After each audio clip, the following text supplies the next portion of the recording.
democracy often involves conflicts of interest and viewpoints of the people. These differences are expressed in an organized way through movements. People's movements have also brought a change to introduce democracy in a non-democratic country like Nepal. For a long time, Nepal had been a monarchy. In 1990, Nepal became a democracy where the king formally remained head of the state and the real power was exercised by elected representatives.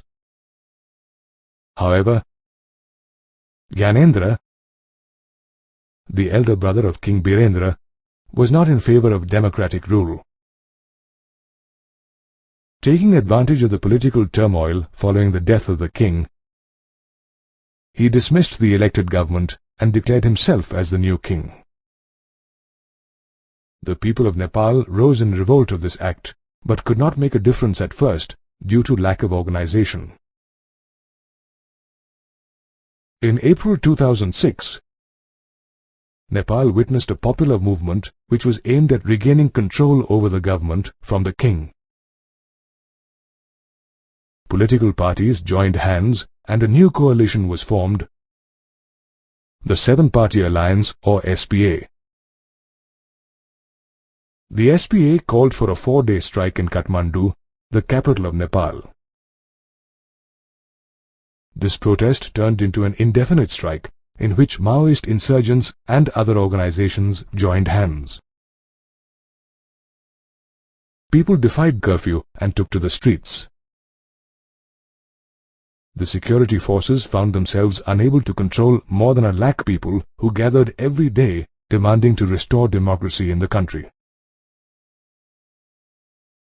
On 21st April 2004, 500,000 protesters served a 4-day ultimatum to the king. The movement leaders rejected the half-hearted concessions made by the king and stuck to their demands.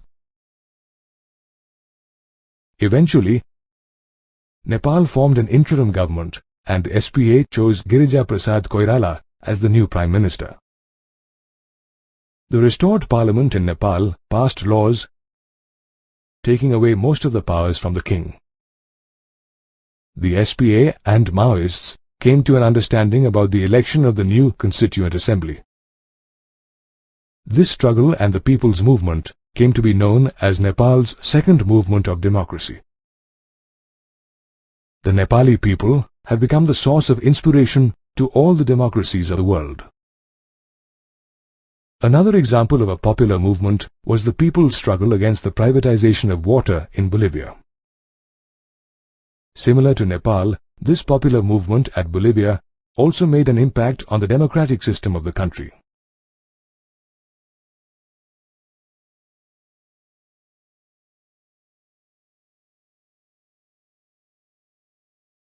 The trouble in Bolivia started when the World Bank pressurized the government to give up its control of municipal water supply in favor of multinationals.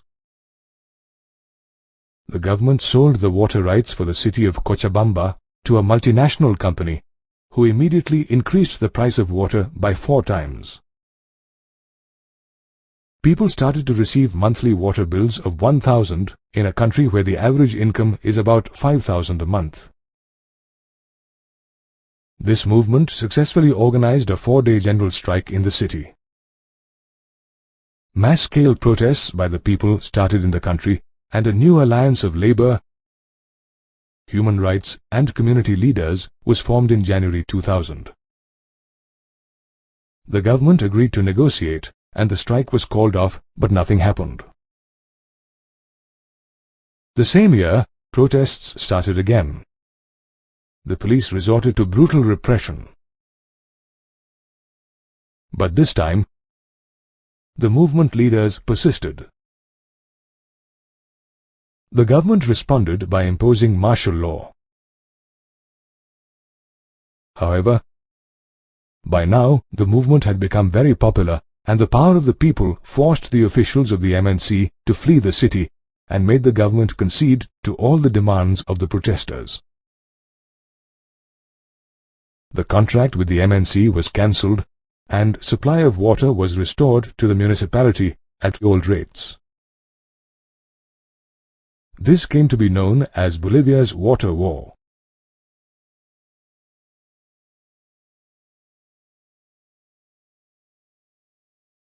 As we have seen through these examples, the movement in Nepal was to establish democracy, while in Bolivia it involved accountability of a democratically elected government.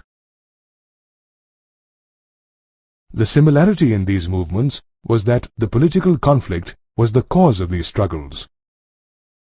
Both involved mass mobilization and the critical role of political organizations.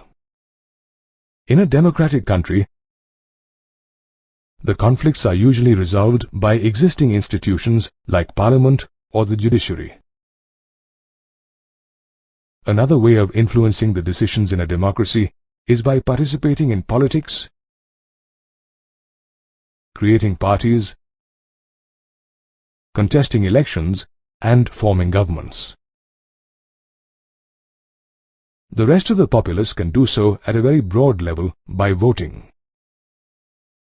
However, there are indirect ways in which people can get governments to hear their demands or points of view. They could do so by forming an organization and mobilize people with common interest, as they did in Nepal and Bolivia. In both Nepal and Bolivia, we can see the various organizations that took part in the struggle were not led by any political party, but by an organization of common people from different walks of life. The SPA in Nepal included major labor unions and their federation and organization of the people, such as teachers, lawyers, and human rights groups. Whereas in Bolivia, the struggle against water privatization was led by an organization called FEDERCO. Therefore, we can say that people and their struggles and movements have brought about a significant change to their countries.